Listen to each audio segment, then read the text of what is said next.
Nicola Bombacci was born October 24th, 1879, and he was murdered April 28th, 1945. He was born a commie, but died a fasci. He was 65 years old when he was murdered by Italian communists. But we will get to that later. Throughout this video, I will be pulling quotes from Eric Norling's fine book entitled Revolutionary Fascism. Nicola Bombacci is born into a Catholic family. His father was a former soldier of the Papal States. By his father's design, Nicola starts to go to school to become a member of the Catholic Church. But this was his father's will, and not his, because he quickly drops out of school and joins the anti-clerical local Socialist Party. His clerical schooling background, and by means and manners of his promoting socialist ideology, Nicola would later pick up the nickname the Red Pope. So it's 1903, he joins the PSI, which translates to the Italian Socialist Party. And we go to Norling's book here. His ability to work and his organizational skills got him into the staff of the socialist media outlets, allowing him to increase his influence within the labor movement, then becoming secretary of the party central committee, where he will meet a young Benito Mussolini, who, let us not forget, was the promise of Italian socialism before becoming a national revolutionary. From 1919 to around 1921, Bombacci was actually leader of the PSI. But his run with the PSI would end after that. As Eric Norling explains, opposing the moderate line of social democracy, Bombacci, along with Gramsci, will found the Communist Party of Italy after the internal breakup of the PSI, and will travel in the early 20s to the USSR to participate in the Bolshevik Revolution, where he had previously been as representative of the Socialist Party and was won over by the Soviet cause. While in Russia, Bombacci befriends Lenin and actually tells him and others, "In Italy, comrades, in Italy, there is but a socialist able enough to lead the people through a revolutionary path, Benito Mussolini." Now, Nicola may have been right about Mussolini leading a revolution. It just was not the revolution Bombacci had expected. But this highlights how a lot of these great people or leader types, their ability is known by the people around them. Bombacci and others seen that Mussolini had the potential to be an avatar for a cause.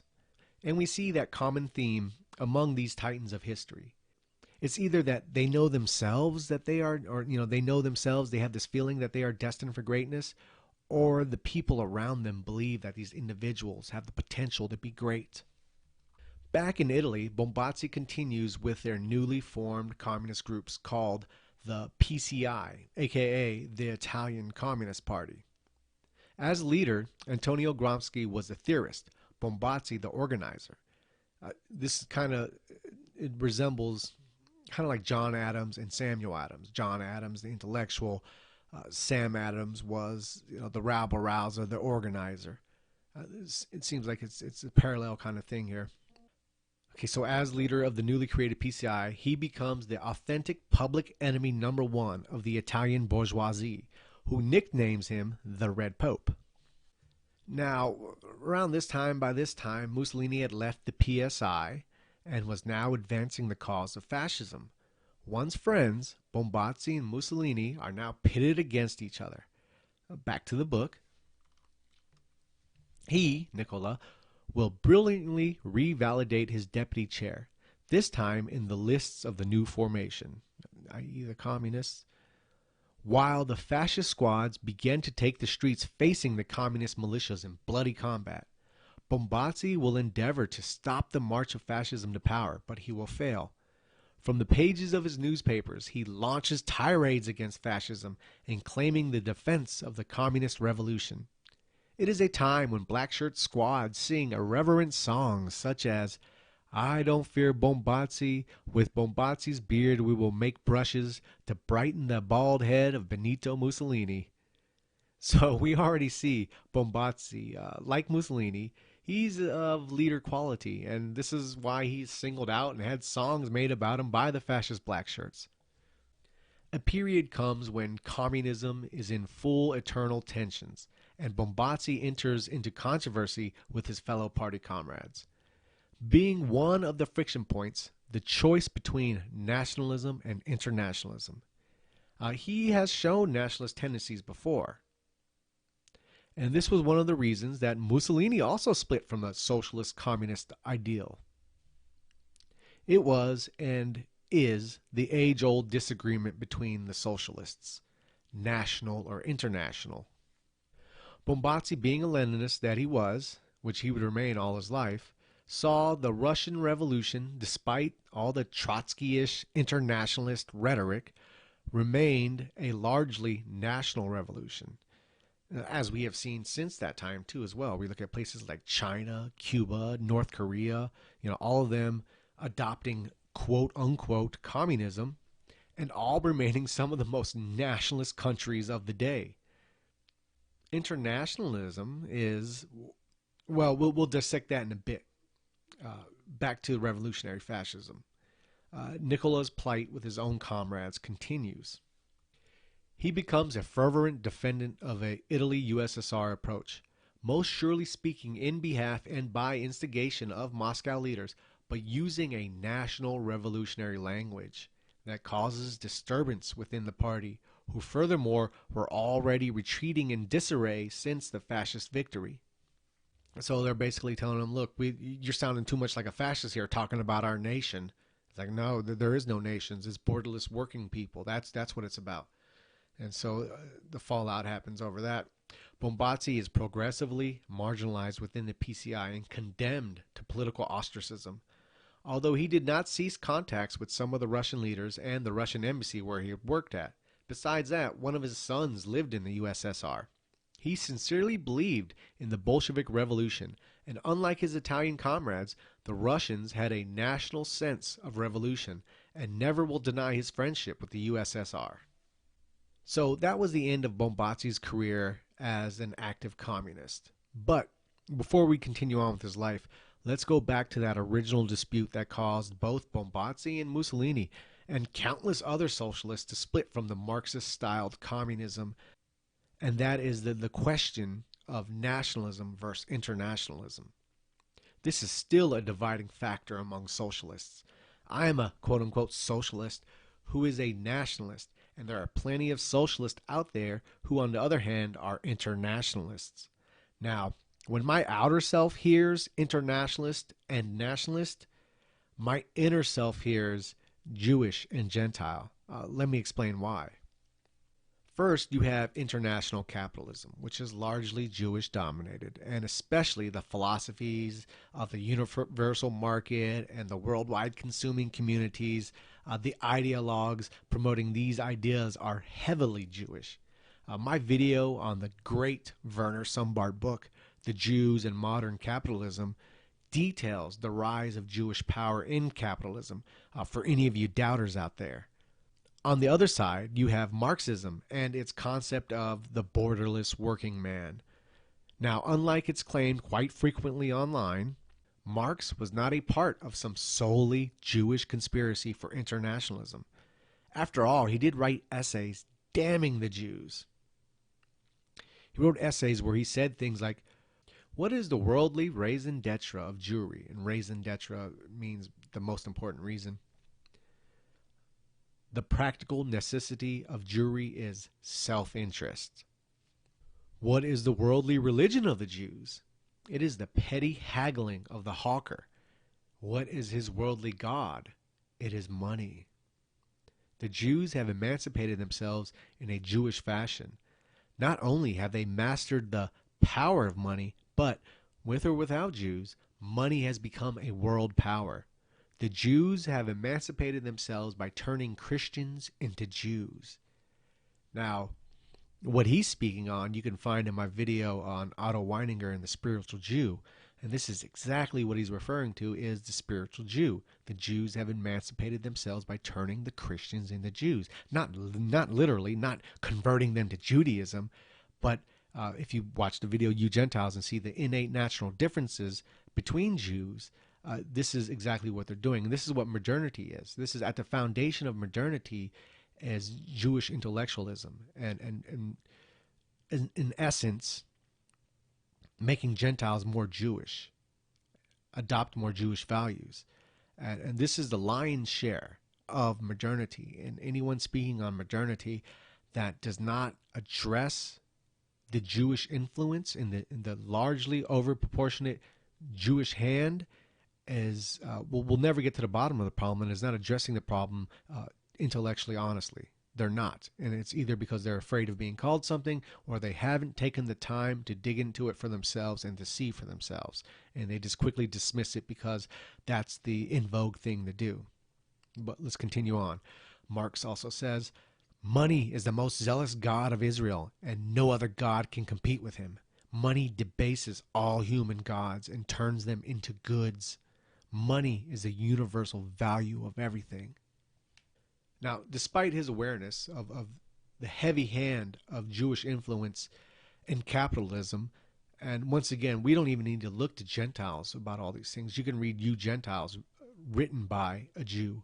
You can look at Marx's own word, by a Jew, speaking about Jewish capitalism and their influence and their dominance. Everyone knows it and everyone sees it. Anyone that doesn't acknowledge it is a fucking liar, a hypocrite, or a coward. So there's no excuse. There's no excuse. You can't be ignorant in this day and age.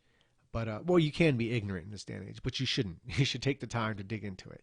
And I don't mean visiting some shit show, Jew hater site that simplifies and dumbs everything down on the Jewish question, but really digging into it, really reading the great minds of history that have dissected this question. And there you will find more understanding of what's going on. You don't need to get caught in these false narratives of superpowered demon Jews running the world from a little secret office in the middle of some island, that no one knows about. That's idiots like that take the validation out of these important topics that need to be addressed, that people need to be aware of. But we go on. Despite Marx's understanding and speaking on Jewish capitalism, he was like Bobby Fischer. He was ethnically and biologically Jewish, and therefore he was subject to some of the Jewish peculiarities as Jewish philosopher Otto Weininger described. He spoke about these natural differences of Jews, and he goes into, like I said, the video goes into the spiritual Jew on Otto Weininger, and this is essentially what people are being turned into. And Otto Weininger states in his book, Sex and Character, to defeat Judaism, the Jew must first understand himself and war against himself. So far, the Jew has reached no further than to make and enjoy jokes against his own peculiarities. So let's assume Marx did not dig deep enough to understand at the root of his internationalism was the fact that he had generations of his rootless, nationless, nomadic ancestral lineage running through his veins. And for that reason, he could not comprehend the value of a nation. Not only of a nation, but a nation to be among nations. This longing, this feeling, this knowing of nationhood that came so natural to Gentiles, because now, let us not forget, for a long time Gentiles had lived and died, soiled and tilled, loved and fought on the same sacred dirt. There was a bond, a connection there. This was something Jews had to strive to learn. And those that didn't want to become more like their Gentile hosts, naturally, it's evolutionary strategy after all, right? Naturally started the process to make the Gentiles more like them. And thus we have modernity. And once again, this, when you look into it, this is a large factor into what modernity is. And it just simply can't be ignored. Simply can't be ignored. It needs to be addressed.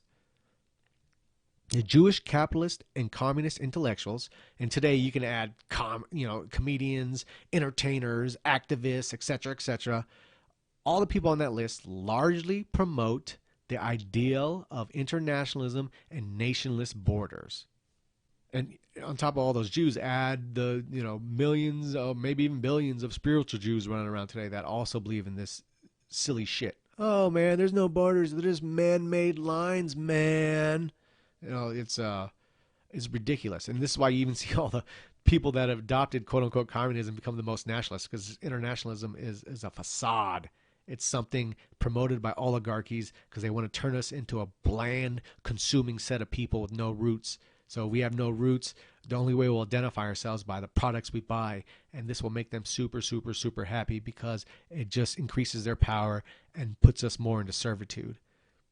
Not only servitude to them, but to ourselves, because they feed on our vices. They feed on those low-hanging fruits, and they attack that. And that's all they're turning us into.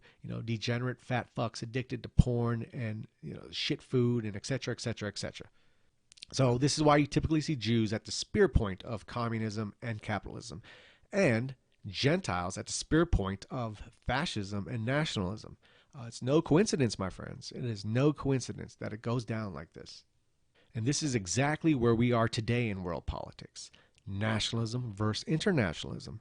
But instead of just a divided group of Italian communists, we see a divided world. So the issue is even more toxic today than it was back in Bombacci's time. Now, speaking of him, let's get back to him. Let's get off this rant on internationalism.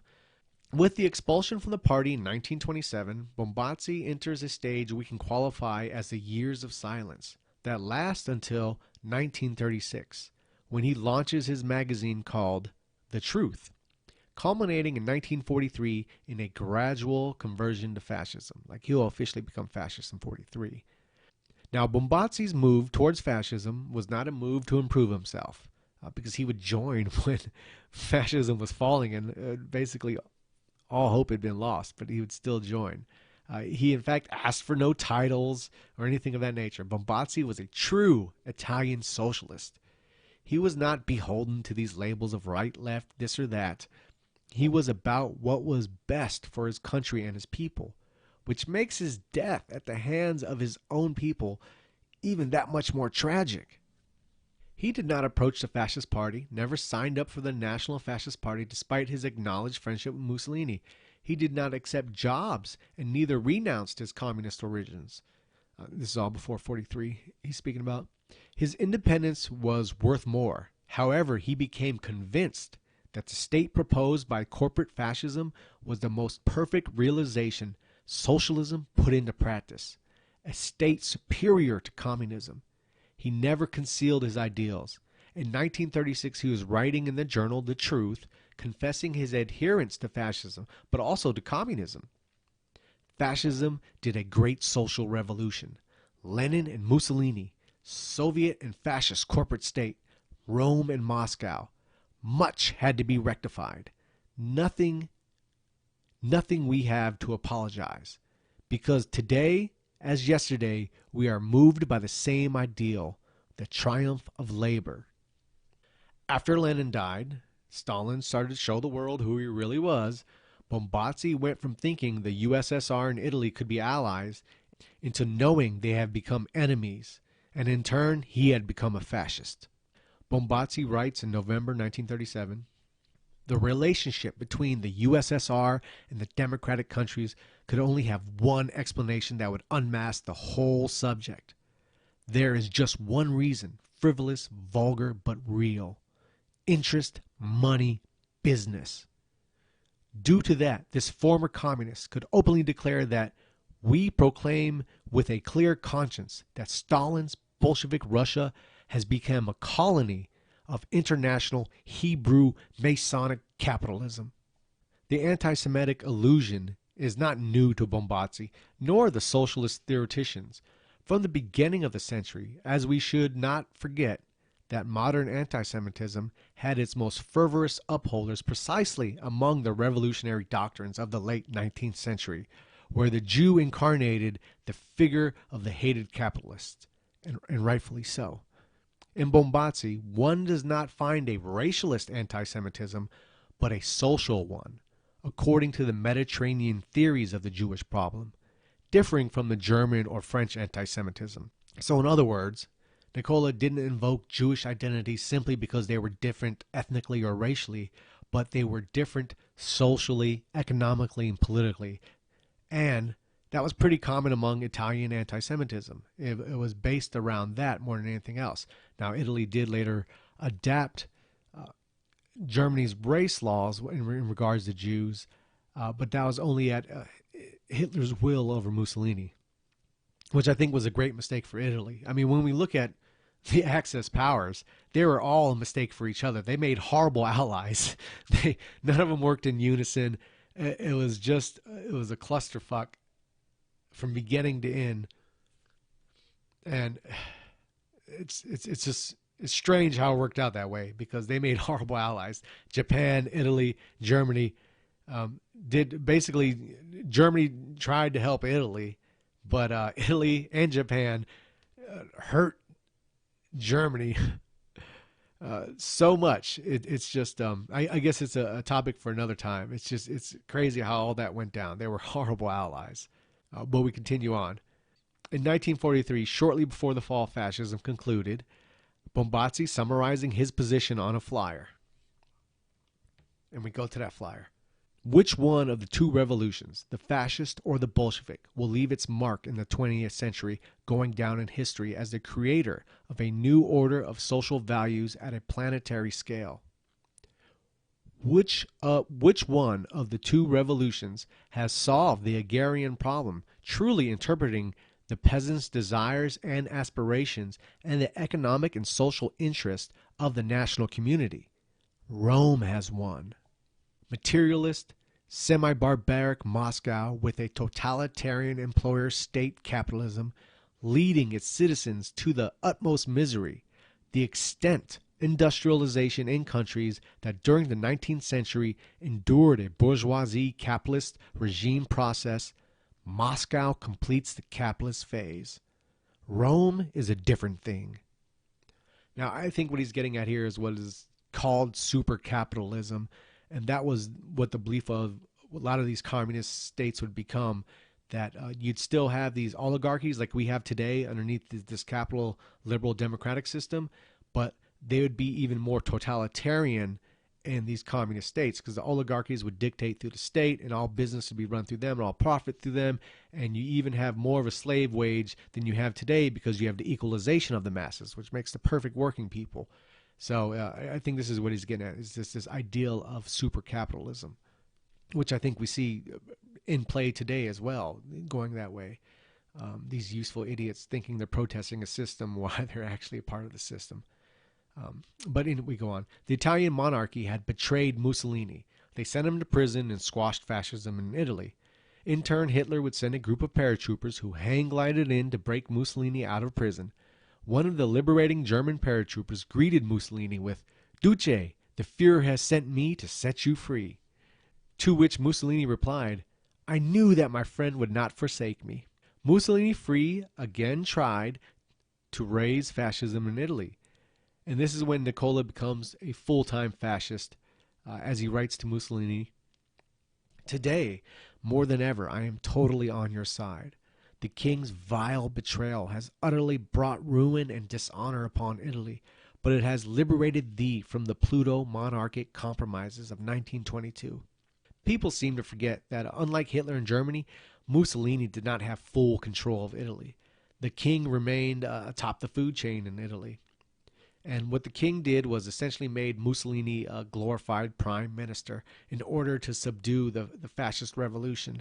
And kind of like what they tried with Hitler in Germany. They gave him the position, but fate being on Hitler's side at that moment, the president had died, Hitler took power. And so it worked out to his advantage. For Mussolini, it didn't. Now, why he didn't just take care of the king and make it a full fascist revolution, I don't know. I wasn't alive then. I don't know the inner politics. I don't know if that would have led to a bloody revolution that it was pointless going. Maybe they were working a long-term plan to make Italy become a truly fascist state. Whatever it was, he basically made the mistake. He idolized Julius Caesar, but he kind of made the same mistake. He showed too much mercy to his enemies, and they killed him because of that. So let us learn from history. And Bombacci was pretty much saying, hey, look on the bright side. Now, because the king has betrayed us, we have the high ground now. We have the moral position. We can just knock him off and really assume power and do it right this time. He concludes in his letter to Mussolini, always at your service with, by now, 30 years of high esteem. Bombacci goes throughout northern Italy doing what he did best, speaking to the working people, get them fired up and in support of the fascist revolution. But as we know now, Mussolini's attempt to regain power was stifled by the Italian resistance and international resistance. Loyal to the end, he will remain with Mussolini even when all is already lost. Prophetically, he speaks of this to his workers in one of his last public appearances, March 14th, 1945. Brethren, in faith and struggle, I have not reneged my ideals for which I have struggled, and for which, if it is God's will to grant me the possibility to live a while longer, I will always fight for. Nicola Bombacci, always faithful, always serene, will accompany Mussolini in his last and dramatic journey to his death. The testimony of Benito's son, Vittorio Mussolini, details the last time he saw his father and Nicola Bombacci. I thought about this man's fate, a true proletarian's apostle, once a bitter enemy of fascism and now standing beside my father, without any position or stipend, faithful to two different leaders, Lenin and Mussolini. To the death, his calmness comforted me. As for Nicola Bombacci's last moments on earth, shortly Mussolini had parted ways with his faithful column to spare them of having to share his destiny. Bombacci is arrested by a band of communist partisans along with a group of fascist hierarchs. So they get Bombacci and some other fascist hierarchs. In the morning of April 28th, he faced the firing squad. By his side was Baraccu, a valorous veteran, mutilated by war. Pavloni, the party secretary/poet. Zembrino, an intellectual, and Coppola, another thinker. All cried out before the firing squad that assassinated them, "Long live Italy!" Whereas, a paradox in itself, and a faithful reflex of Nicola Bombacci's controversial personality, he, as his body fell riddled by bullets of the communists, would cry, "Long live socialism!" And there you go, killed by his own. These useful idiots, these fucking dummies. Where is your socialist paradise now, Italy? Where's it at now? The commies served as useful idiots for international capitalism, and we see Italy is in the same state that every other country in the West is because of these useful fucking idiots killing a man that loved them and loved the idea of socialism and loved his country, loved his people, loved his fellow citizens. But these useful idiots murdered him. Murdered him. His last words. Long live socialism. A true fighter for the cause. Killed by his own. Because they were useful idiots. And we see that today.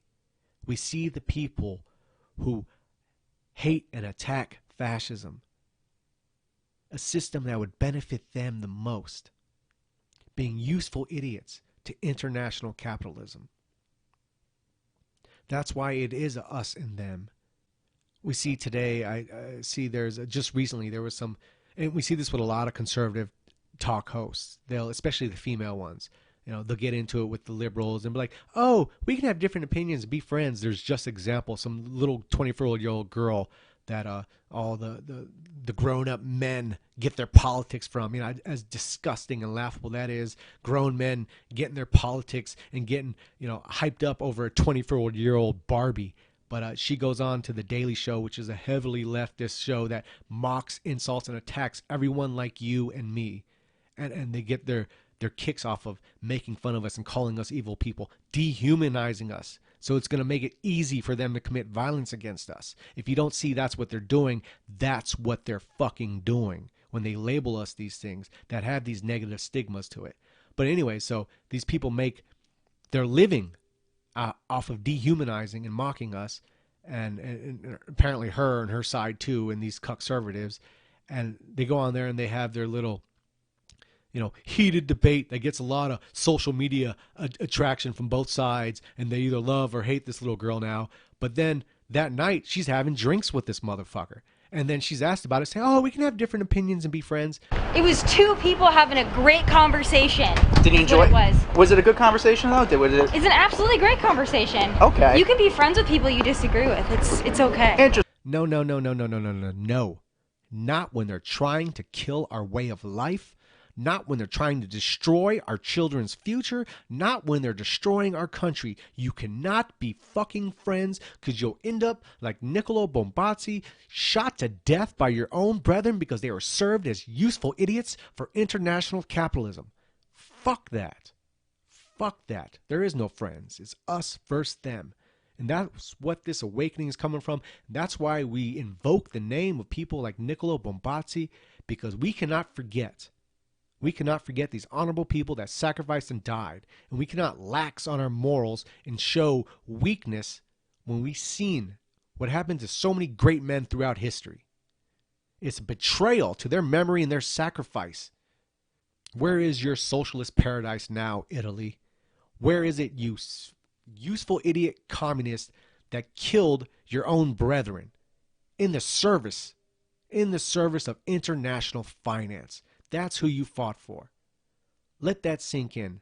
That's what you fought for, and that's what the world is engulfed in now. Because useful idiots went around, teamed up with the international finance and destroyed every hope of nationalism and socialism throughout the world. And they think they're heroes for it. And now these same useful idiots are sitting there crying about political ideologies they have no idea about. And these same useful idiots will kill you or me as quick as day because they have already dehumanized us. So let us not forget. Let us not forget people like Nicola Bombacci. And unfortunately, all too few in English exist about him. So you can pick up Eric Norling's fine book, Revolutionary Fascism, which mainly deals with Mussolini's second attempt to raise fascism, but is one of the few things that details Nicola Bombacci's life in English. Great person who loved his country, who loved his people, who loved the ideal of a unified people, and was unfortunately murdered by the people he loved most, his own